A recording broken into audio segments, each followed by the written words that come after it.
आणि थेट जाऊयात पुण्यामध्ये केतन अग्रवाल यांच्या वडिलांची पत्रकार परिषद सुरू आहे।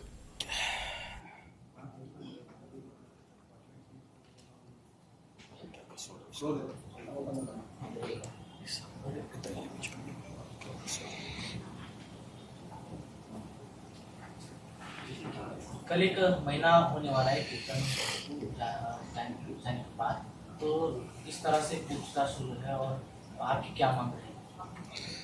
मेरी सिर्फ न्याय व्यवस्था से इतनी ही मांग है कि उनको कठोर से कठोर शिक्षा मिले और जल्द से जल्द मिले। जितने जल्दी हो सके और उसमें जितने आरोपी हैं और भी अगर होंगे तो उन सबको मिला के कठोर से कठोर शिक्षा मिले।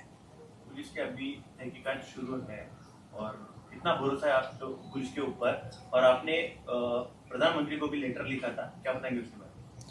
सर, मुझे न्याय व्यवस्था पे पूरा भरोसा है और मैंने प्रधानमंत्री जी से सिर्फ इतनी ही मांग की है कि इन्हें जल्दी से जल्दी और कठोर से कठोर शिक्षा मिले। सर, सीआर के पेरेंट्स के द्वारा मीडिया में अलग अलग बातें बताई जा रही है और उसको बचाने की कोशिश की जा रही है। ऐसा आपको लगता है कि एक तरफ वो बोल रहे कि सीआर अगर दोषी हो उनको फांसी दी जाए और दूसरी तरफ एडवोकेट भी उनको अवेलेबल किया जाए, तो आपको ऐसा लगता है कि उसको बचाने की कोशिश की जा रही है?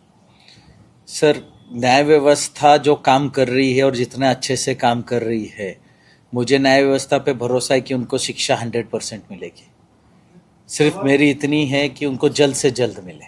ये मामला जो है कोर्ट में चल रहा है क्या, और इस कुछ प्रशासन से बात हुई है क्या? नहीं, मुझे अभी तक कोई बात नहीं हुई सर। नहीं, सवाल ये था कि सिया के माता पिता एक तरफ कह रहे हैं कि सीधा सिया दोषी है तो उसको वही से ढकेल के उसको ये कह रहे हैं शिक्षा दे, और दूसरी तरफ वही माता पिता सिया को वकील बदल रहे हैं, उसको पूरा सपोर्ट दे रहे हैं, तो इनका ये दोहरामा बर्ताव है, ऐसा आपको लगता है? 100% है ना सर कि उनका ये दोहरा बर्ताव है। अगर उनको किसी चीज पे यकीन नहीं है तो उन्होंने न्याय व्यवस्था में जाके इस चीज की जांच करनी चाहिए। जो मित्तल फैमिली है उन्होंने शादी जो है जाकर करवाने वाले थे, तो आपको क्या लगता है कि उनकी भी पुलिस पूछताछ होनी चाहिए?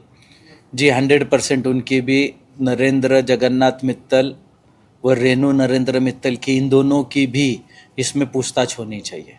उनको पता था कि सिया का जो बर्ताव है कुछ इस तरह से? अभी जो चीजें सामने आ रही हैं सर, उससे तो ऐसे ही लगता है कि उन्हें सब पता था। इन्वेस्टिगेशन में ये भी सामने आया कि सिया की पहली शादी हो चुकी थी, उसके बारे में कुछ? जी, मुझे उसके बारे में कोई पता नहीं है। जो पता चला वो मीडिया से ही पता चला। जर यांना जर हे माहित होतं तर ह्यांनी का केलं ते, म्हणजे सियाच्या आई वडिलांच्या सांगण्यावरूनच त्यांनी ते केलं असं असू शकतं। ते पण ते तुम्ही त्यांचे नातेवाईक तरी पण त्यांनी तुम्हाला फसवलं, कसं काय? हाच प्रश्न आम्हाला पडला आहे की ह्यांनी अखेर आमच्यासोबत असं का केलं ज्याच्यामुळे आज माझे वडील पण नाही राहिले आणि माझा मुलगा पण नाही राहिला। का केलं असं, म्हणजे पैशामुळे केलं असावं, काही निवांत नाही, आमच्याशी काही बोलले नाही। तुमचं काय आहे काय? नाही, काही नाही, काही वाद नाही, कसलाही व्यवहार नाही, वाद नाही, काही नाही। ते तुळजापूरचेच आहेत? नाही, ते पुण्याचेच आहेत। त्यांची नरेंद्र मित्तलच्या सख्या काकाची मुलगी ही माझी आई आहे। केतन के बाद आपके पिता भी गुजर गए हैं, तो आप जिम्मेवार किसको मानते हैं? सर, केतन के गुजरने के 17 दिन बाद मेरे पिताजी भी नहीं रहे, तो मैं ये जो हमारे साथ हुआ है, केतन की हत्या हुई और हमारे पे ये दुख का पहाड़ टूटा था, उसी के सदमे से मेरे पिताजी भी नहीं रहे।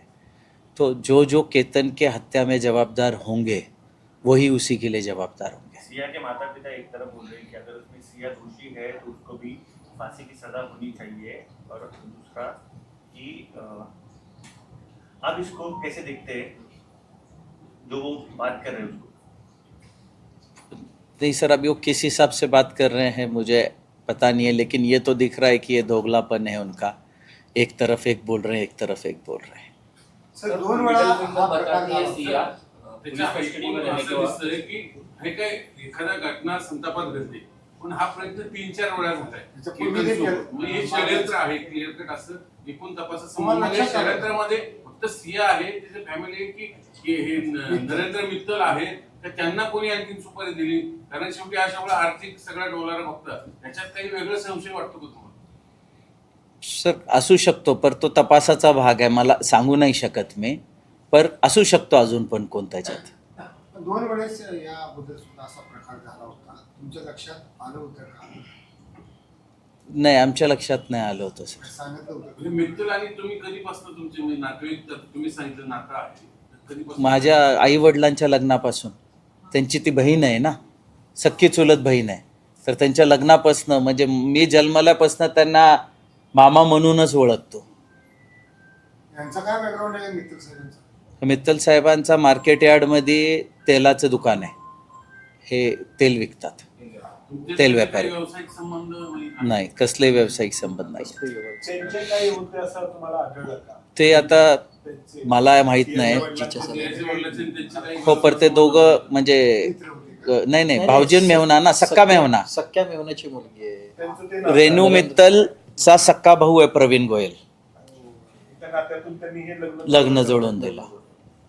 सर, सिया जैसा बर्ताव कर रही थी पुलिस कस्टडी में, कभी मिडिल फिंगर बता रही है, कभी बियर की मांग कर रही है, तो आपको उसका ये इस लाइफस्टाइल या ऐसे बर्ताव के बारे में पहले कभी शक नहीं हुआ? नहीं, कभी नहीं हुआ सर. जो उसने मीडिया को दिखाया, उंगली दिखाया, उसके पिता उसको बोल रहे थे कि उसको चोट आई थी करके, इस तरह का बुली करना और पिता ने उसको बावजूद ये करना कि उसको लगा है, तो ये क्या कहेंगे वो गोयल जी को? सर बहुत शर्मनाक चीज़ है ये, किसी को भी ऐसा बर्ताव दिखाना या करना बहुत शर्मनाक चीज़ है. समाज को क्या कहेंगे, खास करके जो माता पिता है, नए बच्चे हैं, उनके लिए क्या कहेंगे?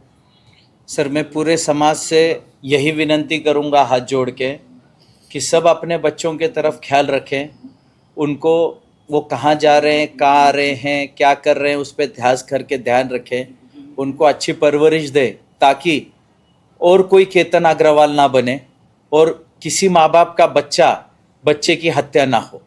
तो मैं यही सबसे दरख्वास्त करूंगा कि अपने बच्चों को अच्छी सीख दे, उनके तरफ ध्यान रखें और उनको अच्छे संस्कार दें. ठीक है, थैंक यू सर.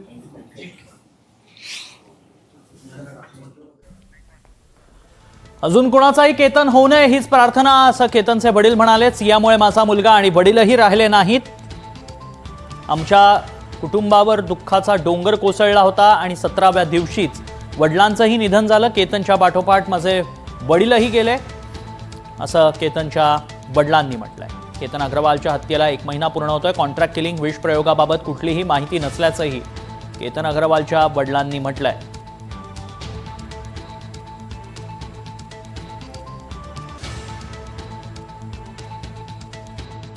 हे जे लग्न ठरवलं होतं ते माझे सख्खे चुलत मामा व मामी नरेंद्र जगन्नाथ मित्तल व रेणू नरेंद्र मित्तल हे दोघं मध्यस्थी होते. त्यांनी आम्हाला ॲश्युरन्स, गॅरंटी या पण अजून काही शब्द असतील ह्याच्यातले ते घेऊन करायला पाहिजे की त्यांनी एवढी खात्री दिली आम्हाला की ही मुलगी तू आमचीच मुलगी समज. लहानपणापासून आम्ही ह्याला मोठी केली आहे आणि केतनला सुद्धा आम्ही लहानपणापासून बघितलेलं आहे. ही मुलगी खूप संस्कारी आहे, खूप चांगली आहे. आम्हाला एवढी खात्री दिली की तू त्यांच्याकडे बघूच नको, तू आमच्याकडे बघ, आमची मुलगी आहे समजून घे. एवढी खात्री दिल्यानंतर आम्ही ह्या दोघांचं जोडवायला गेलो. मला काय वाटतं, आजच्या परिस्थितीत तर मला असं वाटतंय की त्यांना ही परिस्थिती माहीत होती आणि माहीत असताना हे केलंय त्याने.